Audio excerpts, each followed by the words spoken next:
টঙ্গী চরের যুবকেরা দাঁড়িয়ে যদি বলে আমি ইসলাম চাই, আল্লাহর কসম করে বলি 90% মুসলমানের দেশে এক ফোঁটা রক্ত দিতে হবে না।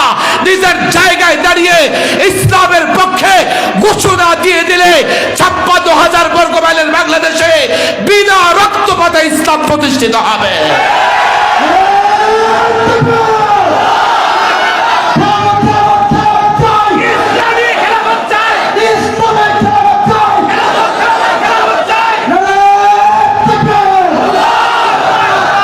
এবার হাত উঠে ওয়াদা করেন, নিজ মহল্লায় দাঁড়ায়া ইসলামের পক্ষে কথা বলবে তো ইনশাআল্লাহ।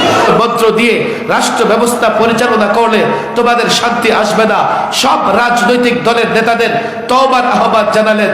আমি হাফিজ হুজুর রাহিমাহুল্লাহ সুরে সুর মিলায়া আল্লামা মুফতি আমিন রাহিমাহুল্লাহর চিন্তা চেতনাকে ধারণ করে আমি জনতাকে আহ্বান জানাই, আমি দেশের মানুষকে আহ্বান জানাই। অনেক দল করেছো, অনেক ইজব মেনেছো, অনেক তন্ত্র মন্ত্র তোমরা ফলো করেছো, সব তন্ত্র মন্ত্র ফেল। আমি তো পরিষ্কার বলি, তালেবানদের বিজয়ের পরে পশ্চিমাদের শক্তি ধূলিসাৎ হয়ে গেছে। সিরিয়াতে ইসলামপন্থীদের বিজয়ের পরে ইসলামপন্থীদের ষড়যন্ত্রের শেষ আমরা দেখতে পাচ্ছি। জানো এই তন্ত্র মন্ত্রগুলো সামান্য কয়েকদিন আগে, এর আগে এইসব তন্ত্র মন্ত্র ছিল না। কাল এই তন্ত্র মন্ত্র থাকবে না, কিন্তু জনগণ তাদের সমস্যাগুলোর সমাধান পাচ্ছে না। এই জনগণকে যদি ইসলাম দিয়ে সমাধান না দেওয়া যায়, কালকে জনগণ চায়নার কোন ফর্মুলা গ্রহণ করবে, কালকে এই জনগণ ভারতের কোন ফর্মুলা গ্রহণ করবে, কিংবা আমেরিকা ইউরোপের কোন নতুন থিওরি গ্রহণ করবে। জনগণের ভাগ্যের পরিবর্তন হবে না, মুসলিম রাষ্ট্রগুলোতে শান্তি আসবে না। আমি তোমাদের জাগ্রত করি, আমি তুমি দল করো, যে দলই করো না কেন, আমি তোমাকে আহ্বান জানাই, ইসলাম ধরো, ইসলাম মানো, ইসলাম বুঝবার চেষ্টা করো। জাতির প্রত্যেকটা সমস্যার সমাধানের জন্য ইসলাম নিয়ে দাঁড়িয়ে যাও। আল্লাহর কসম তুমি আবারও 1000 বছর গোটা পৃথিবী শাসন করতে পারবে।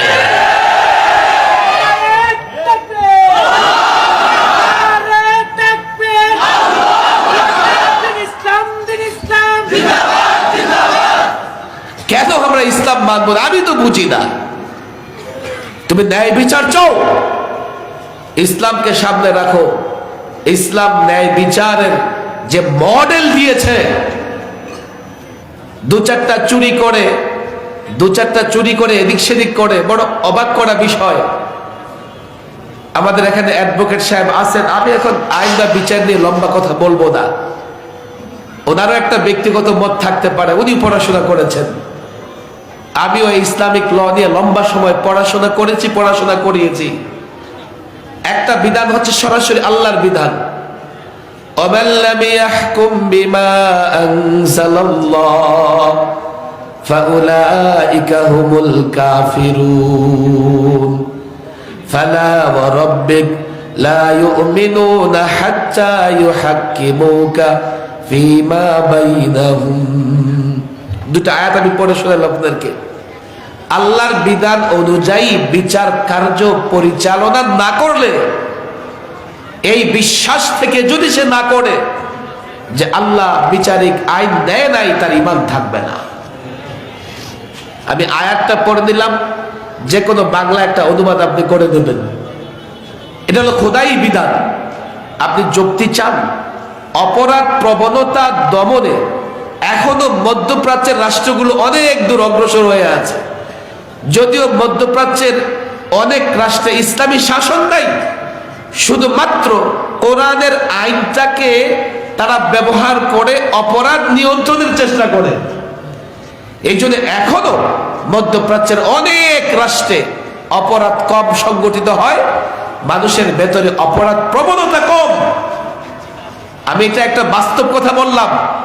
এছাড়া প্রত্যেকটা আইন, ইসলামের প্রত্যেকটা আইন যদি একদিকে রাখা হয়, আমার বিশ্বাস আপনারা বুঝে যাবেন যে ইসলামী আইন আমাদের জন্য কতটা নিয়ামত। আমরা জাতিকে বোঝাতে পারছি না বলে আমি লম্বা সময় সরকারি মেহমান ছিলাম। আমার দিকে তাকান আপনারা। এই জেলখানায় আমার নিজের দুঃখের চাইতে অন্যদের দুঃখগুলো বেশি ফিল করছি। এ ঢাকার পাশে নরসিংদী, ওখানকার এক যুবক সন্ধ্যার পরে আইসা আমার এই যে গেটে লকআপের সামনে দাঁড়ায় কাঁদতে থাকতো। কিরে কান্না করো কেন? হুজুর মার্ডার তো করে ফেলছি, এখন তো ফাঁসি হবে। আমি কে হ্যাঁ হয়তো হবে। হুজুর কোনো রাস্তা নাই বের হওয়ার? আমি কেন রাস্তা খুঁজতেছো কেন? আমার একটা মেয়ে আছে হুজুর, বয়স 15। রাতে যখন মাথা বালিশে রাখি আমার ঘুম হয় না। আমার এই মেয়ের ইজ্জত কেউ হেফাজত করবে? কে হেফাজত করবে? আমার স্ত্রী আমি যতক্ষণ ছিলাম মর্যাদাপূর্ণ অবস্থানে ছিল। আমি গ্রেফতার হয়ে গেছি, এখন সে অন্যের বাড়িতে কাজ করে খায়। আমি তার এই বিষয়টা চিন্তা করে সে বলে আমি হুজুর পেশাদার খুনি না। ঝগড়া করতে করতে এক পর্যায়ে ব্যাট দিয়ে মাথায় বাড়ি দিয়েছে, মরে গেছে। আমি বললাম দেখো প্রচলিত আইনে তোমার কোনো সুযোগ সুবিধা আছে আমি জানি না, তবে ইসলামী আইন থাকলে তোমার বড় সুযোগ সুবিধা ছিল। বলে কেমনে হুজুর? আমি বললাম ইসলামী আইনে হত্যাকারী হলেই তার কল্লা উড়াই দেয় না, তার ফাঁসি দেয় না। আগে দেখে ইচ্ছাকৃত হত্যা করছে না ভুল ক্রমে হত্যা করছে। যদি ইচ্ছাকৃত হত্যা করে থাকে তখন তার কেসাস আসবে, তারপরও কেসাস আসবে না যদি মাকতুলের ওয়ারিস যারা, উত্তরাধিকার যারা, একজন ক্ষমা করে দেয় তার আর হত্যাকাণ্ড, এই হত্যাকাণ্ডের বিচার কেসাস আসবে না। তখন কি আসবে? দিয়ত, জরিমানা। আপনি বলবেন এই হত্যাকারী যদি টাকা পয়সা না থাকে জরিমানা কোত্থেকে দেবে? কোত্থেকে দেবে? তাকে মুক্ত করে দিয়ে আদালত বলে দেবে মাসে এত টাকা কামাইবা, এত টাকা দিবা, আর এত টাকা নিজের সংসার চালাইবা। আমি জেলখানায় বসে যখন শরিয়া আইনের কথা চিন্তা করলাম, আমি দেখলাম শরিয়া আইন কাতেলের উপরেও, হত্যাকারীর উপরেও দয়া করেছে, যে মাকতুল তার উপরেও দয়া করেছে।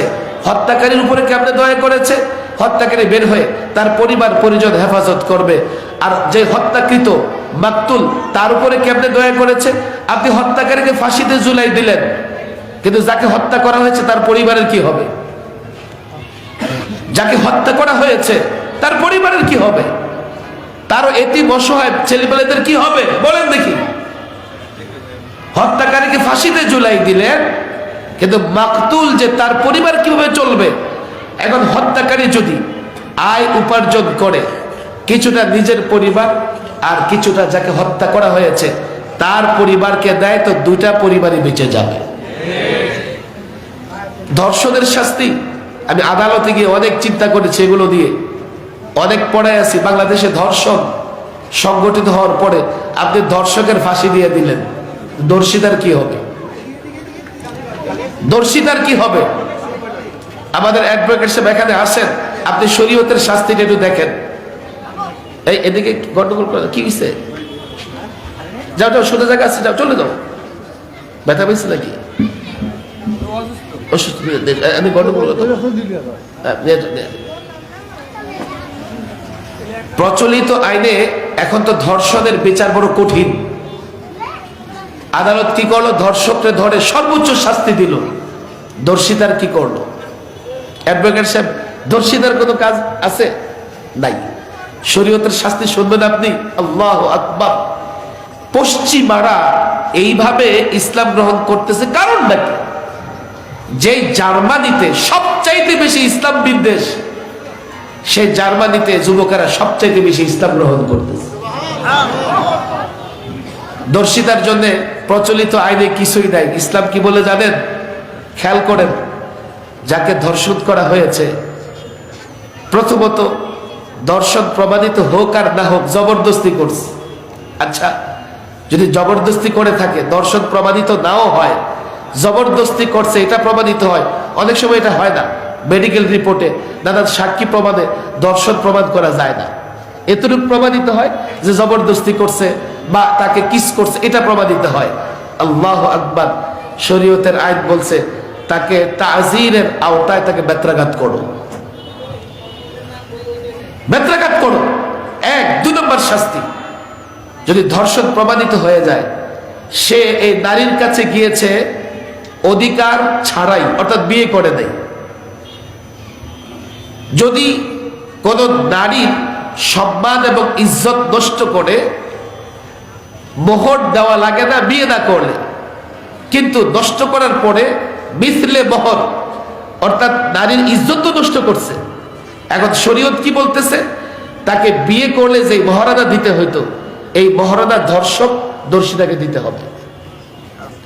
খেয়াল করেন, অন্তত এই বাবদও যদি কিছু টাকা দর্শিতা পেয়ে যায় তো তার লাইফটা সেটেল করতে পারবে। ইসলামী আইন, শরিয়া আইন কেন মানবেন না আপনি? ইসলামী আইনের চাইতে আধুনিক আর অত্যাধুনিক কোনো আইন নাই। চুরি করলে হাত কাটার বিধান আছে না নাই? আপনারা জানেন না, পশ্চিমারা শুধু এই কারণে ওরা মনে করেছে ইসলামে বর্বর আইন আছে। কি চুরি করলে হাত কেটে দেয়? তো চোর যে আবার হাত কাটে, পেট কাটে, গলা কাটে। চোরের হাত কাটলে সমস্যা, চোর যে চুরি করতে গিয়ে হাত কাটে, গলা কাটে, কোনো সমস্যা নেই। তাদের চোরের প্রতি কত মায়া। আরে হাত কাটতে হয় কেন? ইসলামের বিচারগুলো, দৃষ্টান্তগুলো, ঢাকার শহরে যদি 5টা চোরকে ধরে হাত কেটে দেয়, অন্তত 2-4 বছর কোন চোর, চুরি তো দূরের কথা, তার হাত পকেট ঢুকে চলবে।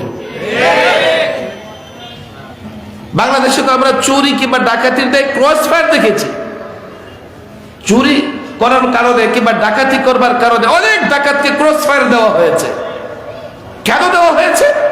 এই আইন ডাকাতি এবং চুরি বন্ধ করতে পারে না। ইসলাম বেস্ট, ইসলাম শ্রেষ্ঠ। এই জন্য আমরা ইসলামের কথা বলি, আমরা খেলাফার কথা বলি, কিন্তু আফসোস তারা প্রচলিত ইজমের কথা বলে, কিন্তু আমি খেলাফত ব্যবস্থার কথা বলতে পারি না। তারা ডেমোক্রেসির কথা বলে, আমি ইসলামী আইনের কথা বলতে পারি না। তারা সেকুলারিজমের কথা বলতে পারে, আমি আল্লাহর নবীর আদর্শ প্রতিষ্ঠার কথা বলতে পারি না। আমার আফসোস এই জন্য নয়, কাফের বেঈমানরা আমাকে বলতে দেয় না। আমার আফসোস হচ্ছে একজন মুসলমান রাজনীতি করবার কারণে, একজন মুসলমান দল করবার কারণে, একজন মুসলমান ক্ষমতার লোভে যখন পশ্চিমা তন্ত্র মন্ত্রের কথা বলে আর ইসলামী কণ্ঠকে স্তব্ধ করবার চেষ্টা করে, তখন আমার আফসোস হয়। আমি বুঝাই, আমি যুবকদের বলি, তাদের হাতে পায়ে ধরি, তুমি আল্লাহর কসম করে বলি, তন্ত্র মন্ত্র দিন শেষ হয়ে গেছে। এখন পৃথিবীর মানুষ সমাধান চায়, সমাধান ইসলামে আছে। আমরা পৃথিবীর মানুষকে সমাধান দেব। তোমরা তন্ত্র মন্ত্র মেনে যদি আমাদের মোকাবেলায় দাঁড়িয়ে যাও, আমরাও তোমাদের মোকাবেলায় দাঁড়িয়ে যাব।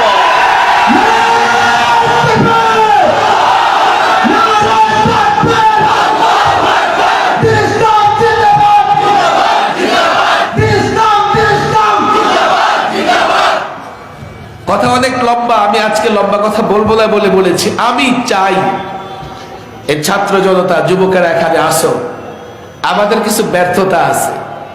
আমাদের ব্যর্থতা হচ্ছে আমরা জাতিকে ইসলাম বুঝাইতে পারি নাই। একটা গল্প কিচ্ছা আমি প্রায় বলি। ছাত্র গেছে ওস্তাদের কাছে হাদিয়া দিয়া, তাই কি নিয়ে আসছিস? হুজুর দুধ নিয়ে আসছি। ওস্তাদ ছিলেন অন্ধ। দুধ কেমন? ছাত্রকে দুধ কেমন? সাদা। এবার তারা অন্ধ মানুষ, সব তো কালাই দেখে, সাদা কোথা থেকে দেখবে? সাদা কেমন? হুজুর বকের মতো সাদা।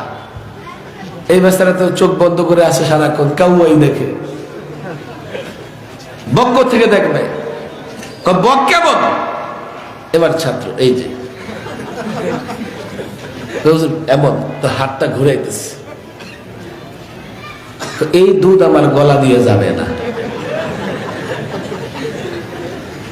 আমরা ইসলামের কথা বললে যুবক মনে করি কি হুজুর মতলব খারাপ, দাঁড়িয়ে রাখতে হবে, কেমন দেখা যায়, খসখস করে।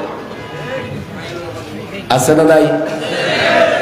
আর আমার মা বোনেরা কি বলে জানেন? হুজুর আমি এক টেলিভিশন টক শোতে আমার এক অভিনেতা, অভিনেত্রী, নেতা না, হুজুর আমরা তো অভিনয় টভিনয় করি, আমাদের ব্যাপারে কি করবেন? আপনারা ইসলাম কায়েম করলে কি আমাকে বোরকা পরাই দিবেন, না সিনেমা হলগুলো বন্ধ করে ফেলবেন? আমি বললাম তোমাদেরও বোরকা পরাবো না, সিনেমা হল বন্ধ করব না, যুবকদের ইসলাম বুঝাইয়া দিব, ওরা সিনেমা হলে যাওয়া বন্ধ করে দিবে, তো সিনেমা হল পরিত্যক্ত হবে। সিনেমা হল পরিত্যক্ত হলে তোমরা আর কি করবা? সব গিয়ে গার্মেন্টসের চাকরিতে লেগে যাইবা।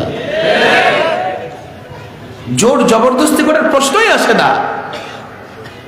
আমরা কার উপরে জবরদস্তি করবো না। তুমি দেখো আজকে পত্র পত্রিকায় তুমি কি সেলিব্রিটি হয়েছো।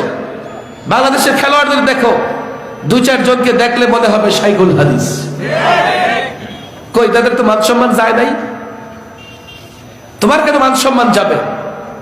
আজকাল পশ্চিমা তারকারাও ফ্যান্সি আইটেমে কাটিং এ দাঁড়িয়ে রাখে। কেন? ডাক্তার চিকিৎসা বিজ্ঞান বলতেছে যে এই যে সফট স্কিনে প্রতিদিন যখন আপনি আশ্রা দিবেন, কি বলে এটাকে, খোল লাগাবেন, স্কিন ডিজিজ, এমনকি স্কিন ক্যান্সার হওয়ারও আশঙ্কা আছে। ওরা দাড়ি রাখে। আরে দাড়ি ছাড়া যদি বড় সম্মানের কাজ হইতো তো অনেকেই তো দাড়ি কাটে, তাদের জন্য সম্মানের হইতো। আমি বলি না তুমি দাড়ি রাখো, আমি বলি যে ইসলাম ফোবিয়া, আতঙ্কে থাইকো না, আতঙ্কে থাইকো না। তুমি যখন বুঝবে ইসলাম, আমাকে বলতে হবে না, নিজেই দাড়ি রাখবে। আমার মা বোনেরা বলে, হুজুর এই যে বোরকার কথা বলেন, বোরকা পড়লে তো আমার শ্বাস বের হয়ে যায়। আমি কিচ্ছু দেখি না হুজুর, আমার কি বোরকা না পড়লে হবে? আমি বলি হ্যাঁ, তোমার বোরকা পড়তে হবে না। হুজুর এই তো ভালো, আপনি অনেক ভালো হুজুর। আমি বলি কেন বোরকা পড়বা? কোরআন হাদিসে তো বোরকার কথা নাই। হুজুর কি আছে? কোরআন হাদিসে হিজাব, পর্দার কথা আছে। এই পর্দা আগেরকার যুগের নারীরাও আদায় করেছে। নিজের কাপড়ের আঁচলটা যখন পরপুরুষ সামনে আসতো, এইভাবে দিয়া রাস্তার এক পাশে দাঁড়ায় থাকতো। বোরকা পরে উলঙ্গ থাকা যায়। আবার নিজের গায়ে যদি বড় একটা ওড়না থাকে তো এটা জড়াইয়াও পর্দা করা যায়। আমি বলছি বোরকা পড়তে হবে না, বড় একটা চাদর রাখবা, চাদর রাখবা। পর পুরুষ যদি সামনে এসে যায়, এই চাদরটাকে চেহারার উপরে রেখে তুই পর্দা করবা, বাস শেষ। ইসলামে কঠিন কোনো কিছু নাই। আমরা জাতিকে ইসলাম বুঝাতে পারি নাই। একটা সময় পর্যন্ত আপনি খেয়াল করবেন, টাকনুর নিচে পাজামা পরা বা প্যান্ট পরা হারাম, কিন্তু এটা তো আমার দেশের লোকদেরকে মানানো সম্ভব না, ফ্যাশন হয়ে গেছে এটা। কিন্তু এখন পশ্চিমা রাষ্ট্রগুলোতে ছেলেরা দেখবেন এই যে প্যান্ট পরে, কি প্যান্ট বের হয়েছে, এটা টাকনুর উপরে থাকে। আমার দেশের এয়ারপোর্টে দাঁড়ায় পেশাব করার জায়গা আছে, আমি অবাক হই। এবং যারা দাঁড়ায় পেশাব করে পুরো পেশাবখানা নোংরা করে ফেলে। অথচ অনেক ইউরোপিয়ান আমেরিকানদের আমি আরবের অনেক রাষ্ট্রে, দুবাইতে দেখেছি, তারা মুসলমানদের মতো নিচু টয়লেটে গিয়া নিজের হাজত পূর্ণ করে। কেন? ডাক্তার বলে দিয়েছে। কি ডাক্তার বলেছে? দাঁড়ায় যদি পেশাব করো তো তোমার কিডনি ড্যামেজ হয়ে যাবে একটা সময় গিয়া। কেন? দাঁড়ায় পেশাব করলে মূত্রথলি থেকে মূত্র বের হওয়ার পরটা সংকুচিত থাকে, সংকুচিত, ফলে তাকে প্রেসার দিতে হয়। প্রেসার দিলে 2 কিডনিতে চাপ পড়ে। দীর্ঘদিন যদি কেউ দাঁড়ায় পেশাব করে, একটা পর্যায়ে দেখা যায় তার কিডনিতে চাপ পড়তে পড়তে কিডনি ড্যামেজ হয়ে যায়। আল্লাহু আকবার বলেন। 1500 বছর আগে মুহাম্মদ আরবি পেশাব পায়খানা করার এমন এক পদ্ধতি শিখাই দিয়েছেন, আপনি বসবেন, মূত্রথলি থেকে মূত্র নালী দিয়ে সহজে আপনার এগুলো বের হয়ে আসবে, কোথাও চাপ পড়বে না। পশ্চিমারা মানতেছে, তুমি মুসলমান যুবক মানতে পারো না, তুমি উল্টা বলতে থাকো শরীয়ত চাও না, তুমি উল্টা বলতে থাকো ইসলাম চাও না। এর মানে হচ্ছে তুমি বুঝো না, তুমি গণ্ডমূর্খ। যদি বুঝতে পারতে আমাদের পায়ে গিয়ে ধরতা। আমি শরিয়া চাই, আমি ইসলাম চাই, আর আমি মনে করি ইসলাম এবং শরীয়তেই মুসলমানদের জন্য কল্যাণ আছে। হাফিজ হুজুরের সেই পথ ধরে আমরা কাজ করতেছি। আপনারা একেবারে আমাদের পাশের মানুষ, এই যুবকেরা, এই ছাত্ররা আমাদের, এই তো বেড়িবাঁধ পার হয়ে 2-4 মিনিট গেলে লালবাগ মাদ্রাসা। আমি এখানে অসুস্থতা নিয়েও আসার বড় একটা কারণ, আমি চাই কোরআন সুন্নাহ প্রতিষ্ঠার ক্ষেত্রে আপনারা সহযোগিতা করবেন। করবেন ইনশাআল্লাহ? হাত তুলে ওয়াদা করেন। হাত নামাবেন না, আমি ওয়াদা কিন্তু শেষ হয় নাই। ওয়াদা করছে, কার সাথে করতেছেন ওয়াদা? কার সাথে? আমি বলি না আমার নেতৃত্ব মানতে হবে, আমি বলি আমরা যদি রাসূলুল্লাহর আদর্শ বাস্তবায়নে কাজ করি আমাদের সহযোগী হবেন। দুর্বল মনে হচ্ছে কেন? ওয়াজে এসে বিপদে পড়ে গেছেন? ওয়াজে এসে বিপদে পড়ে গেছেন? হাজার বছরের ইবাদত, একদিনের ইসলাম দিয়ে শাসন বেশি গুরুত্বপূর্ণ।